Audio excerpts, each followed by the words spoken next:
Hi, hello, happy Friday.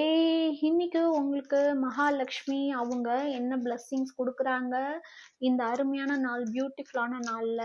உங்களுக்கு இன்னைக்கு நாள் எல்லாருக்குமே பியூட்டிஃபுல்லாக அமைய போகுது. இது என்னோட கியூட் ஃபேமிலிக்காக நான் ப்ரேயர் பண்ணி போடுற ரீடிங். ஸோ மறக்காமல் கிளைம் பண்ணுங்க, சப்ஸ்கிரைப் பண்ணுங்க, ஃபாலோ பண்ணுங்க. ஓகே, ரெண்டு கார்டு வந்துருச்சு. Energy exchange. See money as an energy exchange. Give and receive with an open heart. So நீங்க செலவு பண்ற எல்லா பணமும் நல்ல விஷயத்துக்காக, எல்லாமே திறந்த மனசோட செலவு பண்ணுங்க. ஓகே, உங்களுக்கு நிறைய பேருக்கு நீங்க ஹெல்ப் பண்ற சுச்சுவேஷன் அமைஞ்சாலும் அதை மனசார பண்ணுங்க.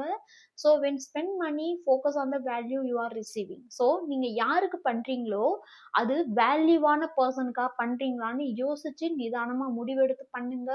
அண்ட் ஆல்சோ நீங்க இன்னைக்கு என்ன சொல்லணும் அப்படின்னா, money is an energy exchange and I give and receive with an open heart.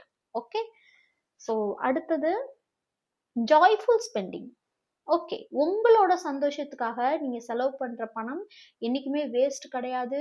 அது கண்டிப்பா உங்களுக்கு நிறைய மல்டிபிளா வரப்போகுது நல்ல விஷயத்துக்கு. ஓகே, நீங்க சந்தோஷமான விஷயம் அப்படின்னா கெட்ட கெட்ட விஷயத்துக்கு சொல்ல, உங்களுக்கு சின்ன சின்ன விஷயத்துல சந்தோஷம் கிடைக்கும் அப்படின்னா அந்த விஷயத்துக்காக நீங்க செலவு பண்றது ரொம்பவுமே அழகான விஷயம். அதில் நீங்க சந்தோஷமா இருக்கீங்க அப்படின்னா அந்த சந்தோஷத்தால உங்களுக்கு நிறைய பணம் உங்க கைக்கு வரும். ஸோ இன்னைக்கு உங்களுக்கான ஏஞ்சல் நம்பர் என்ன அப்படின்னு நம்ம பார்க்க போறோம். ஸோ கிளைம் பண்ணுங்க, சப்ஸ்கிரைப் பண்ணுங்க, ஃபாலோ பண்ணுங்க. 504. One day at a time. Patience, present, progress, focus, daily effort, future mindful. Okay, நீங்க இன்னைக்கு ரொம்பவுமே பேஷன்ஸா இருக்கணும். அதே மாதிரி அந்த நிமிஷத்துக்கு என்னவோ அதை யோசிங்க. பழசையோ ஃபியூச்சரையோ யோசிச்சு எந்த முடிவு எடுக்காதீங்க.